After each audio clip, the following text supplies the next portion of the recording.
Last October, in a village not far from India's capital, a 56-year-old Muslim man was beaten to death and his son gravely injured by an allegedly Hindu mob. His alleged crime? A rumor that he'd butchered a cow, an animal considered sacred to Hindus. Mohammed Akhlaq's home was ransacked, including the contents of the refrigerator, before the police arrived. A person has been killed because there were allegations that... It was perhaps the most egregious in a spate of recent such incidents widely reported in the media.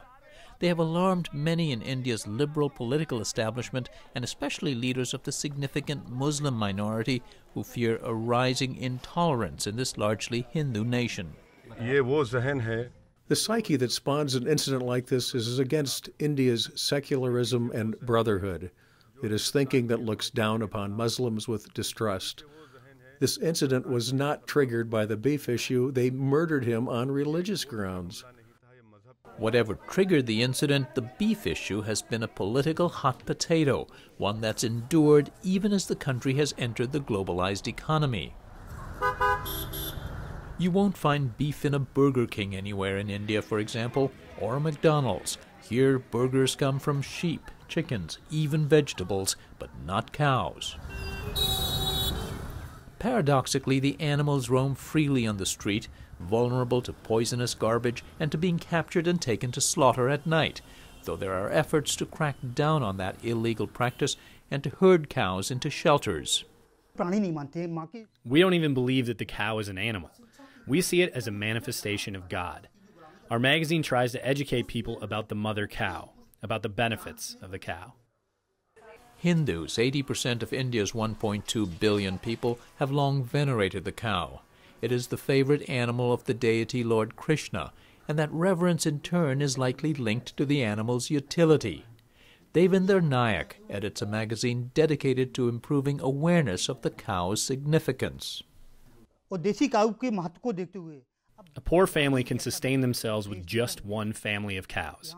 They can sell the milk, use the dung and the urine, which has many medicinal properties. Whether that reverence should mean an outright ban on beef has been a vexing issue ever since independence in 1947 from the beef-loving British rulers.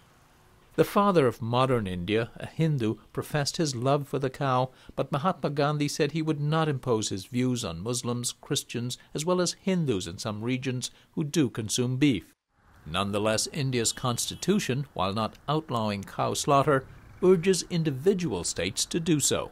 Now, India is a federal country, and so many states have in fact gone ahead and outright banned cow slaughter. Shashi Tharoor is an author and member of the opposition Congress, the once powerful party of Gandhi and Nehru. For years under Congress rule, there was an accommodation of beef consumption in minority and many urban communities, but that changed with the election in 2014 of a Hindu nationalist Bharatiya Janata Party, or BJP, led by charismatic Prime Minister Narendra Modi. The BJP has essentially encouraged a more proactive and aggressive form of Hindu chauvinism, as a result of which the authorities' zeal in voicing public disapproval of beef eating has suddenly created political tensions in our society. That's the sort of polarization that could be deeply damaging to India's stability and India's future, and what many of us who are not particularly fond of beef still rail against. I'm a vegetarian myself. In a recent speech in Parliament, Tharoor said the frequent reports of vigilante groups targeting minorities, of rising intolerance, is coming at the cost of India's reputation. A Bangladeshi friend of mine was visiting Delhi that week, and he told me that Islamic fundamentalists in his country were having a field day attacking India as a place where it's safer to be a cow than a Muslim. Is that a bit of hyperbole? It is a bit of hyperbole. It was a line I used in a speech in Parliament to good effect, I'm pleased to say. But at the same time, I should stress that obviously it's not meant to be taken literally. What I wanted people on the ruling party's benches to realize is that it's their conduct that has enabled critics of India to say things like this. And I think that it's high time that the government realized that they're making asses of themselves and discrediting an enormously plural and diverse civilization. For his part, Prime Minister Modi, though allied with Hindu nationalist groups, has not involved himself in their key demand that India declare itself a Hindu nation. Modi has stuck to the pro-business economic development theme he struck ever since ascending to office. Hindus, decide if you want to fight against Muslims or fight against poverty. Muslims, decide whether you want to fight against Hindus or against poverty.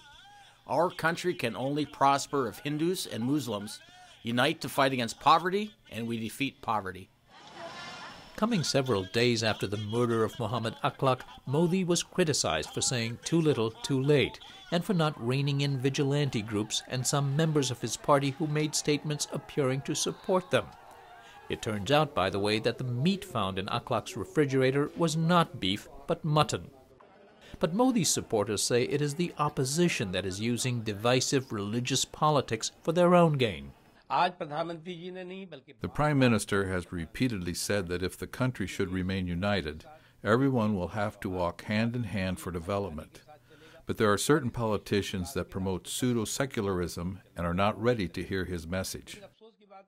The key question is whether the so-called beef issue represents the normal ebb and flow of a vibrant, if sometimes violent, democracy, or whether that democracy in fact faces a new, real threat. For Religion and Ethics News Weekly, this is Fred DeSam Lazaro in New Delhi.